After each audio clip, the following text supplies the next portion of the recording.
सभी मित्रों को जय जिनेन्द्र प्रणाम। आज हम 19वें श्लोक के जाप का उच्चारण व उसका अर्थ समझेंगे। ओम ह्रीं हरम नमो विद्येहराणम। ऐसे ऋषि जिन्हें अनेक विद्याएं प्राप्त हों उन्हें मेरा प्रणाम होवे। ओम ह्रीं हरम नमो विद्येहराणम झुम झुम नमः। ओम ह्रीं हरम नमो विद्येहराणम झुम झुम नमः। ओम ह्रीं हरम नमो विद्येहराणम झुम झुम नमः। ओम ह्रीं हरम नमो विद्येहराणम झुम झुम नमः। ओम ह्रीं हरम नमो विद्येहराणम झुम झुम नमः। ओम ह्रीं हरम नमो विद्येहराणम झुम झुम नमः। ओम ह्रीं हरम नमो विद्येहराणम झुम झुम नमः। ओम ह्रीं हरम नमो विद्येहराणम झुम झुम नमः। ओम ह्रीं हरम नमो विद्येहराणम झुम झुम नमः।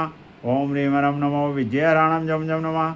ओम ह्रीं हरम नमो विद्येहराणम झुम झुम नमः। ओम ह्रीं हरम नमो विद्येहराणम झुम झुम नमः। ओम ह्रीं हरम नमो विद्येहराणम झुम झुम नमः। ओम ह्रीं हरम नमो विद्येहराणम झुम झुम नमः।